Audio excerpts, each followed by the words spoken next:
Good evening, doctors. My name is Rahul Desai, and on behalf of FDC and MedTalks, in our journey of 52 weeks of diabetes essentials, I hereby welcome you all to today's live module brought to you by Enerzal Zero and in memory of Dr. KK Agarwal, sir.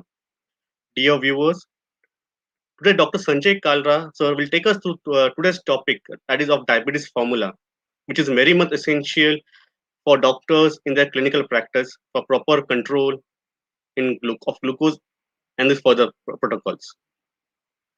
Dear viewers, today's session is a recorded session of Dr. Sanjay Kalra sir, as sir is out for his one of urgent commitments. But sir will be back with us for question and answer sessions live. So before I hand over the platform to the technical team to play the recorded session of Dr. Sanjay Kalra sir, let me have the opportunity of announcing the winners of last episode. The winners are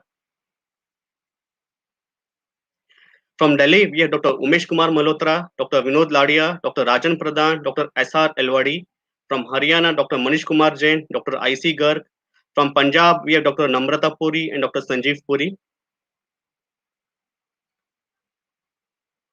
Then from Dr. Jitendra Shah from Gujarat, Dr. S.S. Rana, Dr. Gautam Datta from Jharkhand, Dr. K.M. Prasanna Kumar, Dr. Ravindra Nath Katta from Karnataka, Dr. Deepak Paradkar from Madhya Pradesh, Dr. Gangadhar Rath from Odisha, Dr. M.R. Chipa from Rajasthan, from Maharashtra, Dr. Jayshree Salyan, Dr. Damodar Jeswani, Dr. Kulbhushan Tandon, Dr. Dharmika Tandon, Dr. Abhijat Sangvi, Dr. D.G. Parmar, Dr. Jagrut Dhabuwala, Dr. Farid Kimani, Dr. Hutokshi Zaruliwala, Dr. Bharat Jain, Dr. Somnath Suryavanshi, Dr. Kirit Lallan, Dr. Bharat Jain, Dr. Nirmala Lulla, Dr. Shashikant Shende, Dr. Nayana Sheth, Dr. Sanjeev Desai, Dr. Harsh Shah, Dr. Neeta Kochar,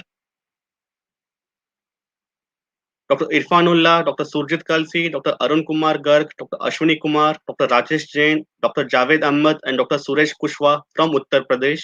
And from West Bengal, we have Dr. Shantanu Kumar Bhattacharya, Dr. Dibyendu Bhattacharya, and Dr. Dheeraj Kumar Haldar.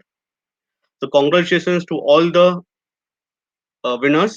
And with this, I hand over the platform to the technical team so that they can play the recorded session of Dr. Sanjay Kalra, sir.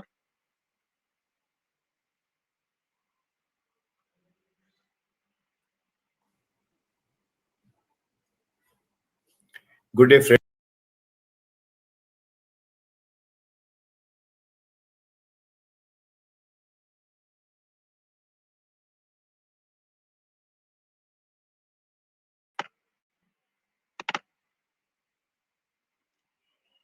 Ritu ma'am, can play the video, ma'am.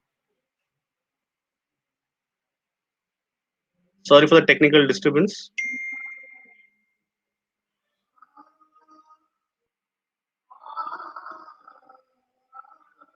There seems to some issue with the session video.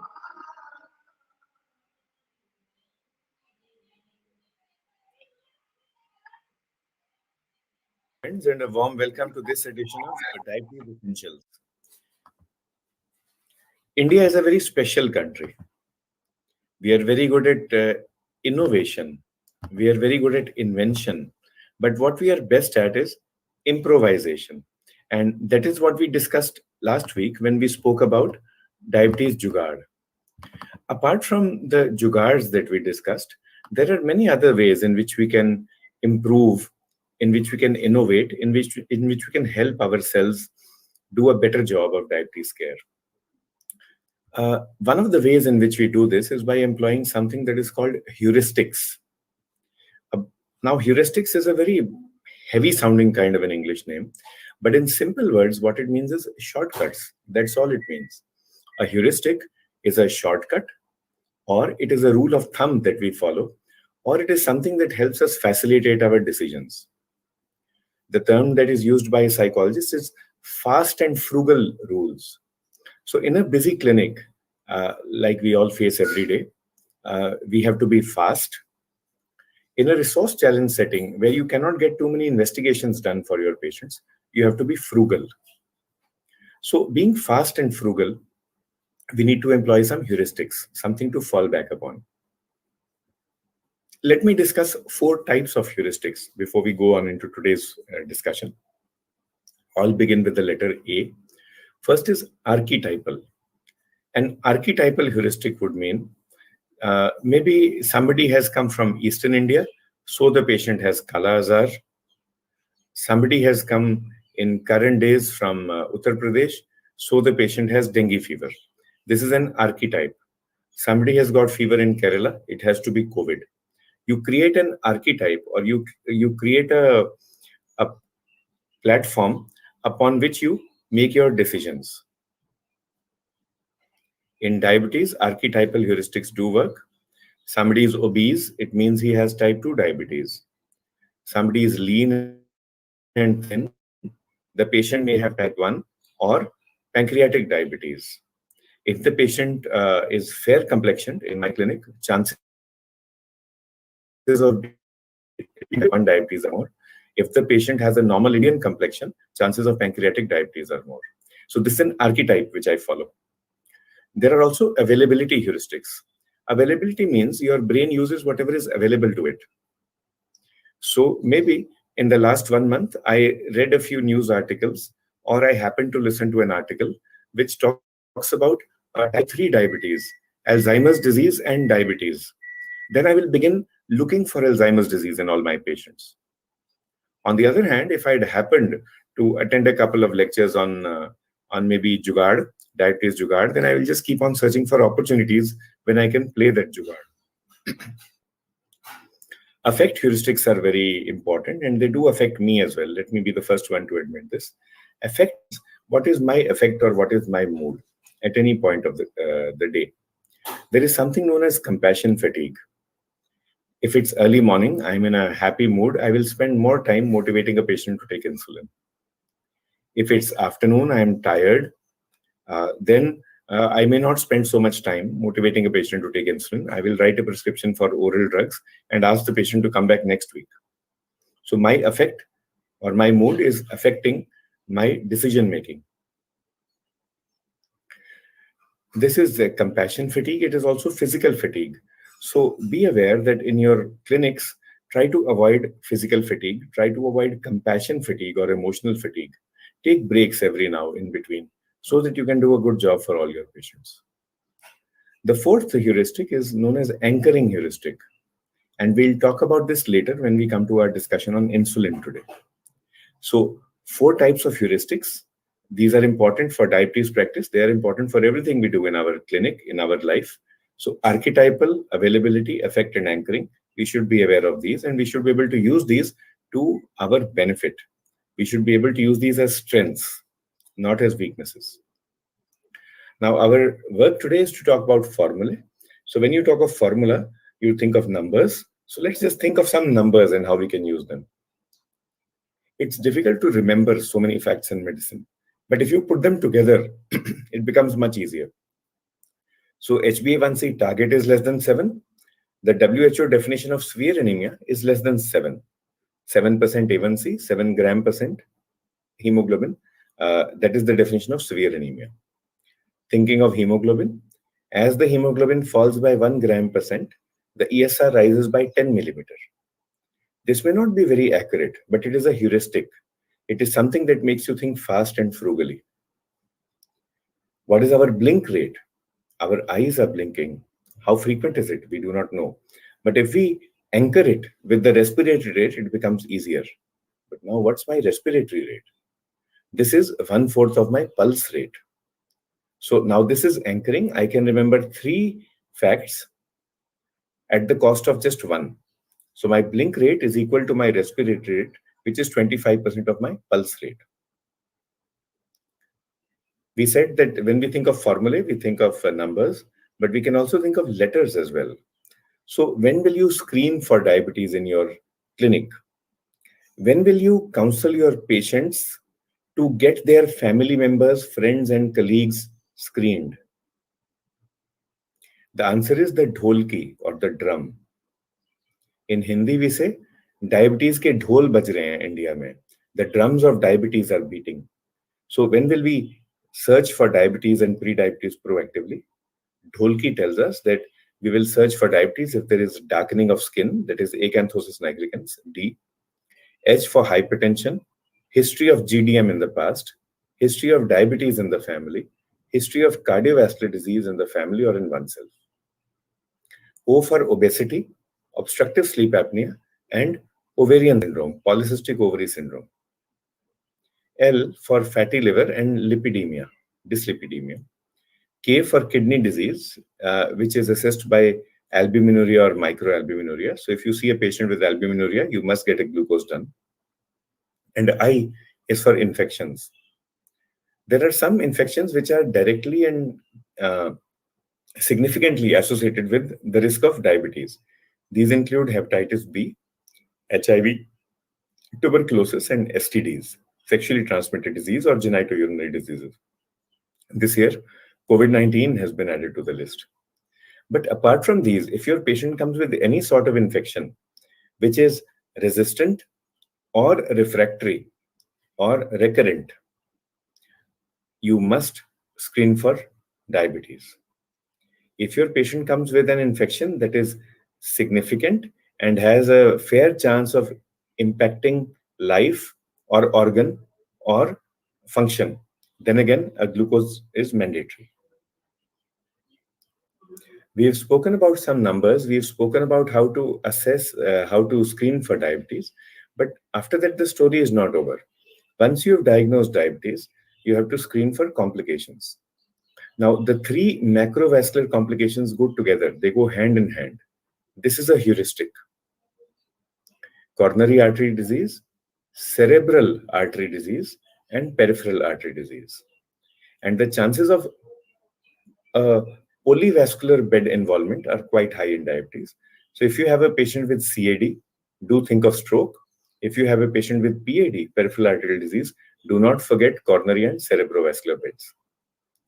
There are three microvascular complications as well: retino, neuro, and nephropathy. The heuristic here is that if there is one macrovascular disease, search for the other. If there is one microvascular disease, search for others.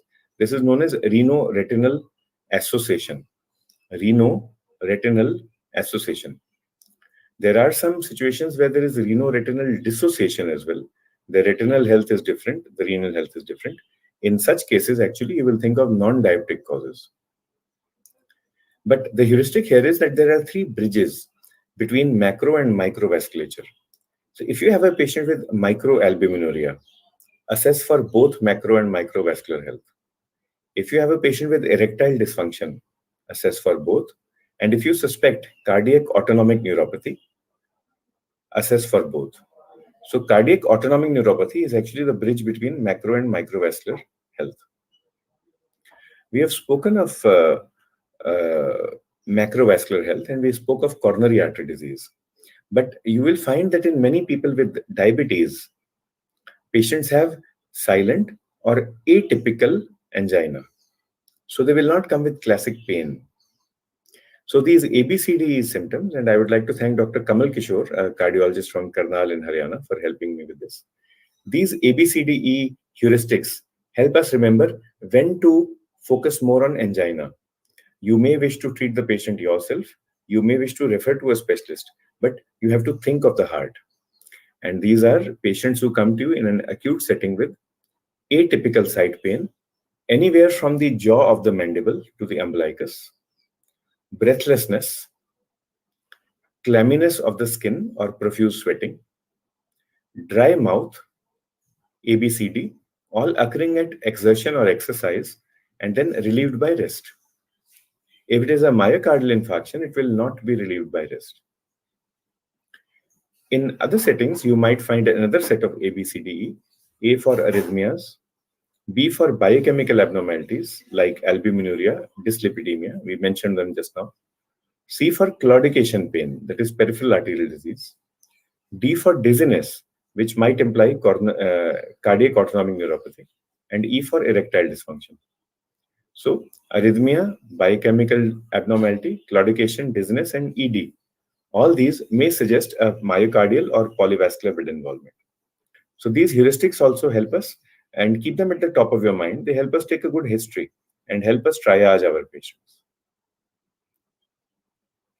In recent years, we have begun understanding that coronary artery disease is different and myocardial disease is different. So Heart failure is something that is often associated with CAD, but not necessarily always. So, when you look at the classification of heart failure or the grading, it is graded as stage A, B, C, D. A, B are pre-clinical, subclinical, and C, D are clinical. A good doctor should be one who is able to detect heart failure in the preclinical stage. Another A to F heuristic for this. Here we go one step ahead, one letter ahead, up to F. Patients with severe anemia, AV fistula, or alcohol abuse may be prone to heart failure. Those who take bad drugs, B is for bad drugs like those which maybe impact the conduction of the heart or which reduce the contractility of the heart, conduction or contractility. Examples would be anti-cancer drugs, even some antibiotics like azithromycin, antifungal drugs. These can precipitate heart failure in patients who are already prone to them. C is easy. C is for coronary artery disease. D is also easy. D is DHOL, what we just discussed. Diabetes, hypertension, obesity, dyslipidemia, fatty liver. Many endocrine disorders can precipitate heart failure, predispose to heart failure. These include hyperpituitary, hypopituitary, hyperthyroid, hypothyroid, hyperadrenal, hypoadrenal, hypergonad like PCOS, and hypogonad disorders. So be aware of these and at least think thyroid whenever you have a patient with heart failure, and think heart failure if you have a patient with uncontrolled thyroid disease. F is for fever, either a history of rheumatic fever in the past. I think I am the last generation of India that suffered from rheumatic fever. It is quite rare now. And also a family history of cardiomyopathy. Now, we've spoken of screening for diabetes, we have spoken of managing complications. We have focused a lot of our heuristics on heart health. And this is important because at the end of the day, it is the heart which is going to impact the morbidity and mortality of your patients. So we need to take good care of the heart. But we do that in various ways. And one of the ways in which we take care of the heart is by giving good glucose control to our patients. So now let us imagine that we are playing on a football pitch. If you want to be aggressive, you want to control glucose very fast. On top of a metformin therapy, the drug of choice here for us will be modern sulfonylurea, glimepiride and glycoside modified release. If you want to play midfield, an in-between kind of a game, then gliptins, acarbose and voglibose are good choices over and on top of metformin. And if you want to play a defender role, you just want to defend your patient without being too aggressive, then GLP-1RA and SGLT2 inhibitors are the best defenders of heart health. The same analogy we'll use for insulin a couple of slides later. But while we are on oral drugs, let's look at this slide. We discussed it last time as well. Depending upon the risk of hypoglycemia and weight gain, you can classify your drugs. Depending upon the strength of cardiovascular risk reduction, drugs can be classified. And also you can choose drugs based upon the body weight of the patient. We call it a varocentric approach, VARO, VARO, or BARO, BARO, barocentric approach to diabetes care. If you have patients who are obese, then GLP-1RA, SGLT2 inhibitors are good drugs. If you have patients who are lean, then sulfonylureas and DPP-4 inhibitors may be better. If our main aim is to prevent hypoglycemia, then again GLP-1RA, SGLT2 inhibitors, alpha-glucose inhibitors will score. If our main aim is to reduce CV risk, then SGLT2 inhibitors and GLP-1RA are the best. But this slide helps you because it tells you that if you have a patient who needs swift glucose control, then the answer is sulfonylurea. If you have a patient whom you're going to treat for a long time and you feel the patient is not going to come back to you and patient may have to manage on his or her own, then gliptins are a good choice along with metformin. And if your main aim is to defend the heart, then it is GLP-1RA and SGLT2 inhibitors. This slide also we have discussed more than once in the past, a phenotypic approach to glucose lowering therapy. You look at the phenotype and then decide what drug to use. We are speaking of oral glucose lowering drugs now, And there is a definition of OAD failure. This is by Dr. Sushil Jindal from Bhopal. He says that at least three drugs have to be given in optimal dose, including metformin and preferably including sulfonylurea. And if you cannot get control with these, then you can label the patient as having OAD failure. Do note that he stops at three drugs. He does not take it up to four or five. And he does say that you have to ensure that diet and exercise have been optimized along with stress management before you diagnose OAD failure. Patient may be taking three drugs but may not be following diet and exercise. Then you cannot label that patient as having OAD failure. If, however, the patient does have OAD failure, or patient is sick, or severely hyperglycemic, or symptomatic, then we need insulin. Let's talk about the anchoring heuristic here. When you are speaking with your patient about insulin, the anchoring heuristic says is that you give the patient an anchor. So my communication style may be, according to the textbook, you need 4 injections of insulin a day. If the patient says, yes, I don't mind, then you say, but see, you are such a good patient. Let me try with 2 injections pre-mixed. If it doesn't work, we can always increase. Also, if the patient just texts back and says, doctor, I would die rather than take insulin, 4 injections a day, that's too much. Doesn't matter, madam. Let's begin with 2 or 3. So you begin negotiating. Negotiate about the number of injections, about the number of delivery devices as well. If you can use the same delivery device and the same injection multiple times a day, it becomes much easier for the patient. So again, that football analogy, if you want to play forward, you have a patient who is severely hyperglycemic, sick, symptomatic, needs immediate control to resolve an infection or inflammation or to go for surgery, then basal bolus regimen. But for most of us in practice, midfield playing is what we do, and premixed insulin is the safest, most appropriate. If we want to be really safe and just go on the defending style, then basal insulin is a good drug to use. So 3 types of regimens. Midfield is mixed, defender is basal, and forward is basal bolus. How do we choose between these? Let me try to bring objectivity to our choice. Now let's take some key numbers. This is another diabetes formula. Now the definition of diabetes is post-load 200, fasting 126. So 200 minus 126, 74.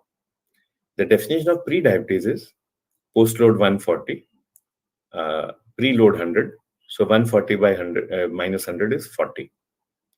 Another definition of diabetes includes HbA1c, 6.4. Let's just take it to be 6.3. So 126, that is the fasting, divided by 6.3, it's 20. Now, armed with these numbers, 74, 40, and 20, we can decide what kind of therapy to give our patients. If the postprandial excursion is more than 40, and especially more than 74, maybe PP of 250 and fasting of 150, the excursion is 100. That means I have to give a prandial insulin component. Have to means have to. So either I can give basal bolus or I can start with premixed. On the other hand, if the PP excursion is less than 40, maybe PP of 220 and fasting of 185, the excursion is just 35. Now here I need to focus on that 185, so a basal insulin may suffice.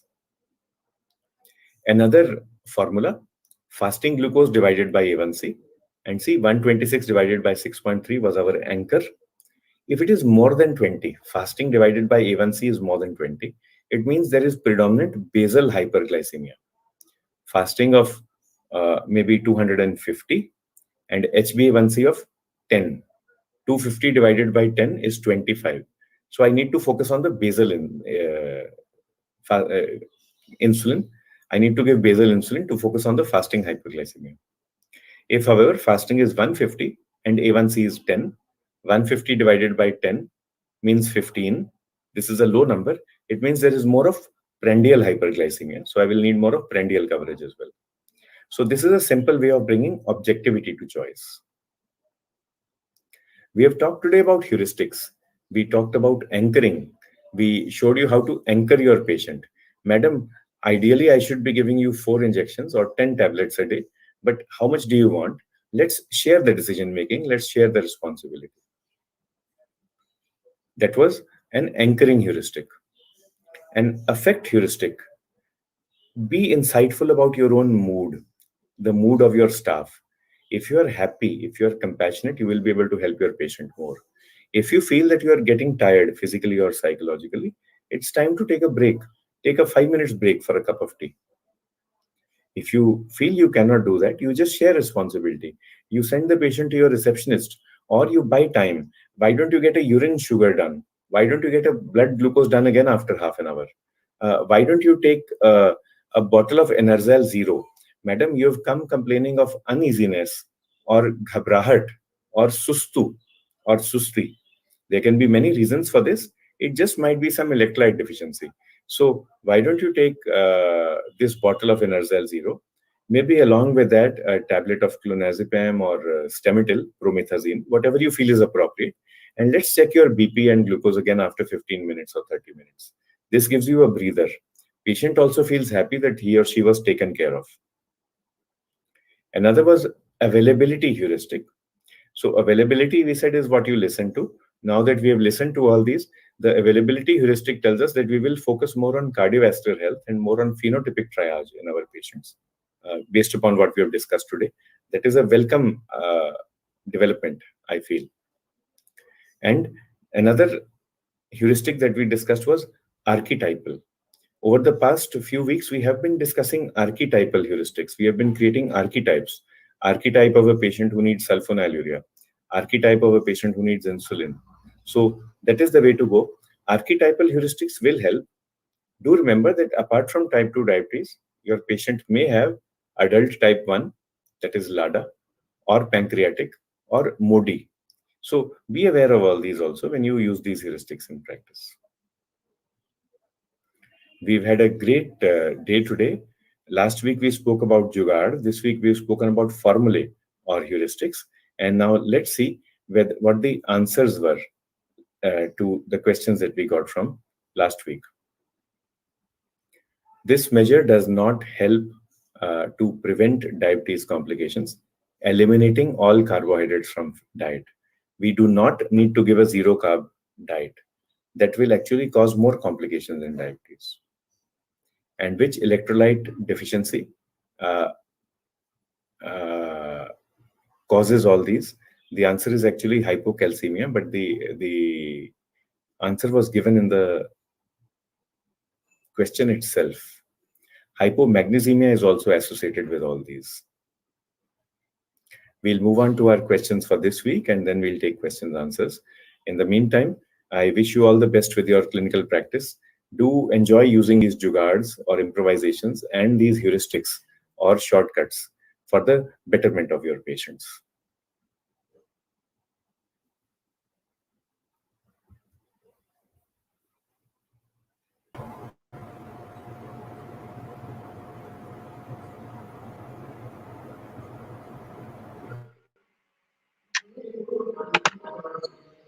So, viewers, we have Dr. Kalra sir live with us to take on the questions of this module. Good evening, sir.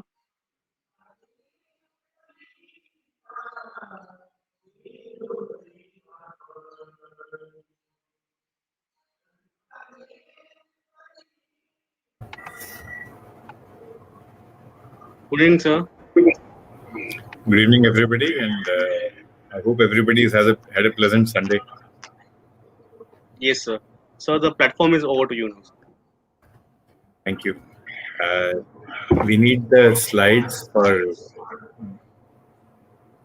this week's quiz questions. I hope Ritu has them. In the meantime, let me take some of the questions that have come in. We have many questions requesting for explanation in Hindi. I apologize. This is a national webinar and we will be speaking in English. This particular webinar is focused on doctors. And for all those of you who wish to learn about diabetes in Hindi, जो भी हिंदी में सीखना चाहते हैं sugar या sugar की complications के बारे में, जैसे शुक्ला साहब हैं, शिवम जी हैं या नितिन नरूला जी हैं, एवरी मंडे एंड थर्सडे, हर सोमवार और वीरवार 7 से 8 बजे 7 to 8 p.m. डॉक्टर के मेड टॉक्स में मैं आपके लिए हाजिर होता हूँ. We discuss different aspects of public health, health for the general public, हर सोमवार और वीरवार. Let me take up some of the questions that are related to today's topics. There is one question from Dr. V. Upadhyay. Will sulfonylurea cause earlier loss of beta cells in the pancreas? Partially, yes. How good is vildagliptin to control diabetes in a patient with tuberculosis? In tuberculosis, if your patient is eating well, taking adequately, then metformin would be the first line, like routinely. However, if patient is cachexic, patient is asthenic, not able to eat well, struggling with the side effects of drugs like gastritis, then insulin would be the best choice. Out of all the gliptins, vildagliptin is the least preferred when it comes to hepatic health. So, because there are multiple drugs that are being given in tuberculosis, and all these drugs themselves may have some hepatic toxicity, it would be a good idea to avoid vildagliptin and use other drugs. Dr. Junaid has a question. Type 2 diabetes with high glucose, maybe random 300 HbA1c 12.5. This patient was started on premixed insulin and now requires 30 units. What would be an ideal time to switch to OADs? So, in such patients, I myself try to switch to OADs after some time. We give them about 6 weeks, and what I tell them is let the HbA1c come to around 8, 7.5, 8.5. Then we'll come to tablets. We don't do it suddenly. We tell them just like you follow the rules while driving. You don't go from fourth gear to zero gear to neutral immediately. So maybe I will stop one dose of premixed, change it to sulfonylurea plus metformin, see how glucose behaves after about 10-15 days, and then stop the second dose. Some people we may not be able to stop the insulin totally, but we may be able to bring them down to maybe a basal insulin of 10 units per day. So each patient is different, but do go stepwise. And the question was the ideal time. So 6 weeks would be a fair amount of time to start a oral trial. Dr. Pavan Vadhavan from Panipat has this question. What is the maximum dose of glargine and degludec that can be safely used? You can go up to as much as you want. Some pens allow you to go up to 80 units, others allow you to go up to 60. In general, if you're crossing something like 40 units per day, it would be a good idea to give 20 units BD of glargine. That will help much more than 40 units at night. Degludec is ultra long acting, so you usually do not need to give twice a day. Once daily, you can go up till 40, 50, 60, 80 units. Another question from Dr. Pavan is about carbohydrate insulin ratio. So carbohydrate counting is something that we do use in type 1 diabetes in children. But in type 2 diabetes, it doesn't work. The reason is that insulin deficiency is there in type 2 diabetes, but it's predominantly insulin resistance. So therefore, each patient will have his or her own behavior with response to carbohydrates. Having said that, we should encourage our patients to take less carbohydrates. We try to encourage them to increase the proteins in their diet and also increase complex carbohydrates. Dr. Sandeep Kirat has a question. A typical picture of metabolic syndrome, but is this insulin resistance or not? How do I define whether a patient has insulin deficiency or insulin resistance, apart from the clinical presentation? So there are many biochemical ways of doing this. The simplest one would be a glucose triglyceride index. The formula is quite complicated, but if you have a patient with high triglycerides, like you have shown 435 in your patient, this is a surrogate marker of high free fatty acids, which in turn is a surrogate marker of insulin resistance. So a high triglycerides is the simplest biochemical parameter that you will have for insulin resistance. C-peptide, some people do it in clinical trials, in research settings. In normal OPD, we do not need to do C-peptide at all. Some people do it before bariatric surgery to predict whether the patient will go into remission or not. The reason why we do not do C-peptide is there is confusion about whether to do C-peptide fasting or postprandial or post-load. If you have a patient with, as it is, very high circulating glucose levels, patient has uncontrolled diabetes, then the question is, does it make sense to give a load at all or to do a postprandial C-peptide? C-peptide should be high all the time. So therefore, usually we do not do C-peptide. Like I said, glucose triglyceride index would be the best way. Another question asked is about HOMA IR or HOMA beta. Again, these are for research settings. So we actually do not need these to decide treatment. In a patient with a fasting of 235 and PP of 275, this means that there is predominant fasting hyperglycemia. So we would want to give more of basal insulin, more of metformin, relatively less of prandial insulin, relatively less of sulfonylureas. We also see that the patient has a low HDL, just 29. The best treatment for this is physical activity. So we would encourage our patient to follow physical activity. Another question is again from Dr. Sandeep. Can I use premix with breakfast and basal at dinner? I do use it sometimes. Example would be a Jain community. They have a heavy breakfast, and then there are many Jain patients, elderly patients, who will not eat food after dusk. So sometimes I use a hetero mix regimen. That would be 50-50 premix in the morning and 25-75 or 30-70 at dinner. At other times, I use the regimen that you say, premixed with in the morning and basal at dinner. And this is used in patients who are at very high risk of hypoglycemia. In my practice, the commonest indication for this regimen would be an observant Jain patient, elderly patient. Okay, this very good question. Dr. Anupam says, can PP be lower than fasting? The answer is yes. When I was an MD student, we had only one differential for this. And the differential was the laboratory people don't know how to check glucose. But now we understand that at least I understand now, I did not understand 25, 30 years ago, that fasting glycemia is mediated by the liver. Postprandial glycemia is mediated by lifestyle and by glucose uptake into the adipose tissue and skeletal muscle. So if your patient has a fasting of 112 and a PP of 86, number one, this is possible. Number two, you counsel your patient, thank you for taking care of yourself. Thank you for optimizing your lifestyle. That is why your post-lunch glucose is optimal. The fasting is slightly high. At 112, we do not need to add a tablet or increase any tablet. But maybe a 10 or 15 minutes walk after dinner might help. Maybe, like Dr. Pavan said, carbohydrate counting. You can reduce the carbohydrates at dinner time, reduce the chapati or rice, increase the protein content, the dal or the paneer or the curd, and see what happens. If we extend this further, Dr. Anupam, there is a disease called reactive hypoglycemia.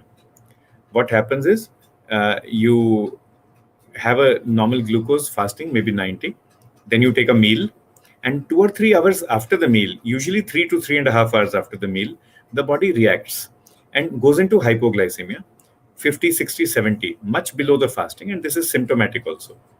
The reason is that as glucose levels increase after taking the meal, insulin is supposed to increase concordantly. But in such patients, there is hypersecretion of insulin, and there is discordance between the glucose rise and the insulin secretion. So at about 3.5 hours, the insulin levels are exceptionally high, while the glucose excretion is coming down. The glucose absorption has finished. And this leads to reactive hypoglycemia. This is something that many of us experience in the OPD. In the OPD, what you will see is that at around 12, 12:30, 1 o'clock, you begin to get irritated, hypoglycemic. This is also known as the hypoglycemia aggression hypothesis. And this was found in South America, in a particular Indian tribe, which was more aggressive than the tribes surrounding it. And an American anthropologist actually studied this tribe and found out that they have lower glucose levels as compared to people from other tribes. So if you're experiencing hypoglycemia aggression in your OPD pre-lunch, this is actually a mild form of reactive hypoglycemia. Do note, however, that reactive hypoglycemia is considered a pre-diabetic state. And because it's a pre-diabetic state, you have to take care of yourself. There's another question from Dr. Rodriguez. HbA1c in renal disease is not all that reliable. The reason is anemia and also low turnover of RBCs. So actually, in renal disease, HbA1c will underreport the glucose level. Dr. Kashinath Dixit says, how common is diabetes in hypothyroidism? It is quite common, sir. Uh, there is no association between type 2 diabetes and hypothyroid. However, there is an association between type 1 diabetes and hypothyroid. Both are autoimmune. Type 2 diabetes and hypothyroidism both are linked by insulin resistance. Both have insulin resistance.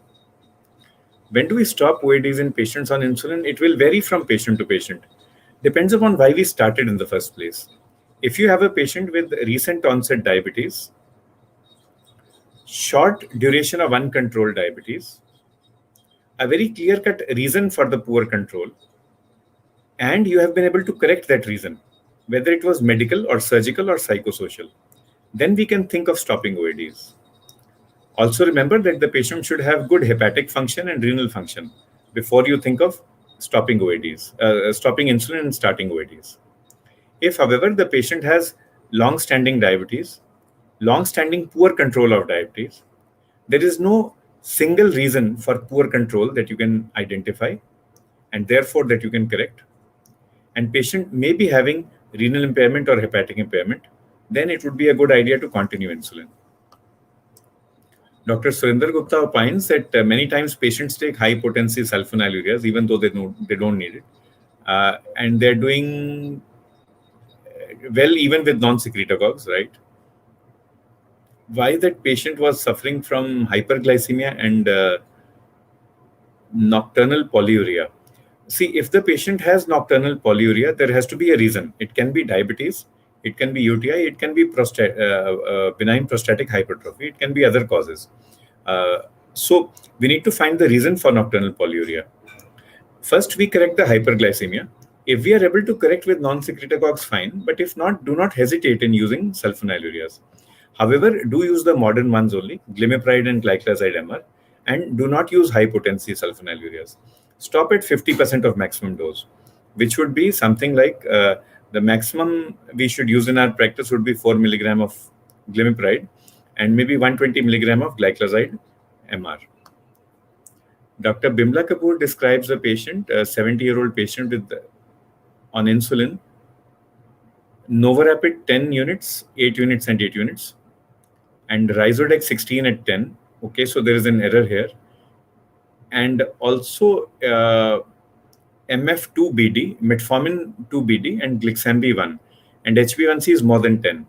So first of all, we need to find a reason for the high HbA1c. There will most probably in this patient be some sort of an infection, an inflammation, an invasion, or an irritation, a psychosocial irritation, or maybe an iatrogenic reason. Patient may be taking some over-the-counter preparation or some Ayurvedic preparation which we are not aware of. The second is to look at injection technique and injection choice. Now, Novorapid is rapid acting, so we can give 3 shots a day. But Degludec is the long acting one, so we should give Degludec at night. The trade name is Tresiba.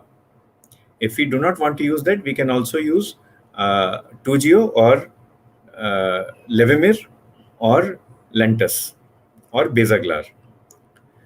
Rhizodec, what you have mentioned, is a co-formulation. It is pre-mixed. So this contains 30% of Novorapid and 70% of Degludec, which means that when we are giving 16 units at 10 p.m. to the patient, number one, there's a risk of hypoglycemia 2 to 3 hours after that because there is 5 units of Novorapid in it. Secondly, it's just a total of 10 units of basal acting which is being given. And this 10 units of basal acting will not suffice to control the fasting glucose. We should also remember that in most patients, not in all, but in most patients, the rapid acting component will be about 55 to 60%, and the basal component will be 40 to 45%. If we look at this patient, we are giving 10 plus 8 plus 8, which is 26 units of rapid acting, plus another 5 from the Rhizodec, that's 31 units of rapid acting, and only 10 and a half units of basal. So this is a 3:1 distribution, while actually we want 1:1 distribution. So we can keep the Novorapid same perhaps, but increase the dose of Degludec at night. We should continue metformin and continue Glixambi. At 70 years old, make sure that the patient does not have a urinary tract infection or a genital tract infection. If this is there, then we need to stop the empagliflozin component of Glixambi. Also look for injection technique errors. Is the patient taking injection properly? Look at the injection site. Is there lipohypertrophy or not? Maybe patient is injecting into the lipohypertrophic site, and that is retarding absorption from there. Uh, like I said, I apologize once again. We have not been able to take the non-diabetes related questions, and Hindi के लिए आपके साथ हमेशा हाजिर रहेंगे 7 बजे शाम सोमवार और वीरवार को. Dr. Amit Patel has a question about diabetic neuropathy with positive symptoms, that is tingling, as well as negative symptoms, loss of sensation in the legs. So we need to, of course, first of all, achieve good glucose control, strict no to tobacco, use a good neurotropic vitamin, anything of your choice, ensure that vitamin B12 and vitamin D are optimized. And for the tingling, good drug of choice would be either pregabalin or gabapentin. If your patient is obese, takes alcohol or other drugs, you can start pregabalin 75 milligram.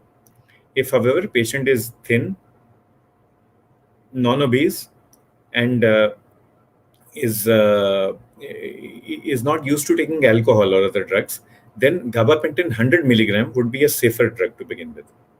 If patient complains of lack of sleep, inability to sleep because of this tingling, then if pregabalin 75 doesn't work, you can always go up to 150, or you can add amitriptyline 10 milligram. There are many fixed dose combinations available. For those with micro or macroalbuminuria, 4 things. Optimize blood pressure. Use an ACE inhibitor. If ACE inhibitor is not tolerated or not available, then use ARB. Number 2, optimize glucose. Remember to use, to the maximum possible, an SGLT2 inhibitor or linagliptin. These are known to reduce albuminuria. Number 3, avoid acute precipitants like urinary tract infection or maybe obstruction. Number 4, stop tobacco. So 4 things for albuminuria. Optimize blood pressure using ACE inhibitor first or ARB second. Number 2, optimize glucose. Do use an SGLT2 inhibitor and linagliptin. Use insulin if indicated. Number 3, avoid acute precipitants, urinary tract infection, urinary tract obstruction, and use of renotoxic drugs. And number 4, strict no to tobacco. Dr. Sharda asks if metformin can be used for weight reduction. Sir, some studies have used, but in general, it is not proven to be effective for weight reduction alone. A better drug would be orlistat or injection liraglutide.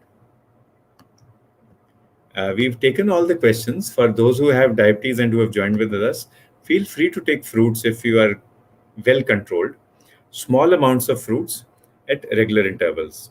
You can take a fruit separate from a meal as a snack, and this will prevent overburdening of your body with calories at any given point of time. We have all these questions answered for today, and I'm sorry that we have skipped the questions for this week. Ritu, if you have the slides and if you can show us.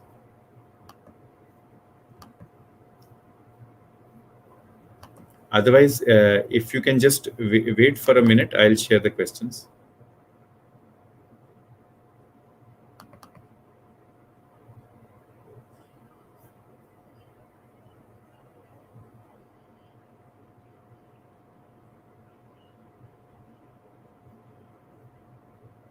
It is heartening to see so many people logging in on Sunday night at such a late time.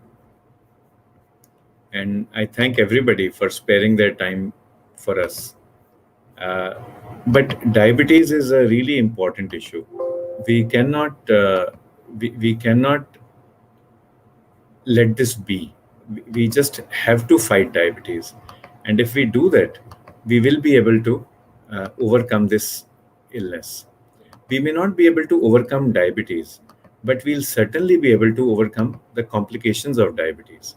So we can live with diabetes, but we should be able to prevent our countrymen and women from getting the complications of these drugs. Okay, so we have the questions. This disease is not related to the circulatory system. A, diabetes.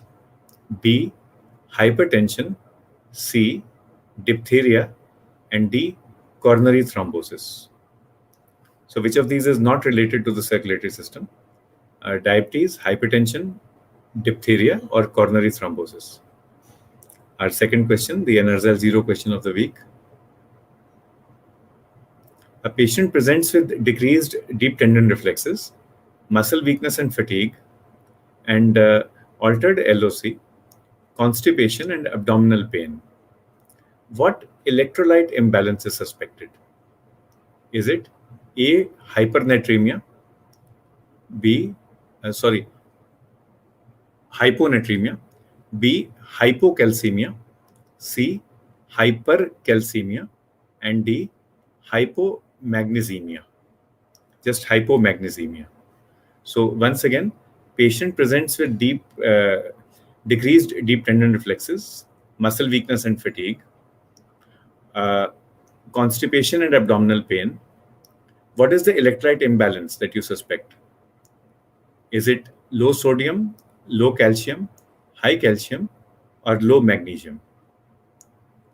We'll meet again next week, next Sunday, same time, and we'll have the answers to these questions.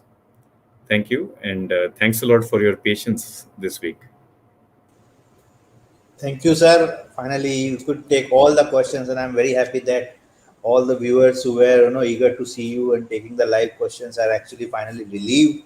And you have taken, I think, 15, 20, more than 20 minutes of live questions answer sessions, and that's the I think hallmark of our 52 weeks Diabetes Essential with Dr. Sanjay Kalra, because at the end of the day, all the practical questions are being taken by you, and I think that's the message we are giving to all the people who are not attending maybe regularly, or those who are maybe not aware of it. I request all my current viewers to talk to your colleagues that at the end of every week on Sunday 9 p.m.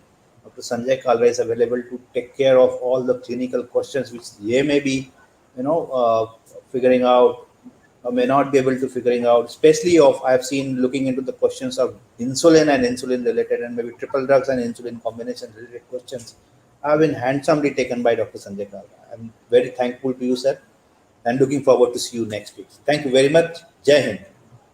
Jai Hind.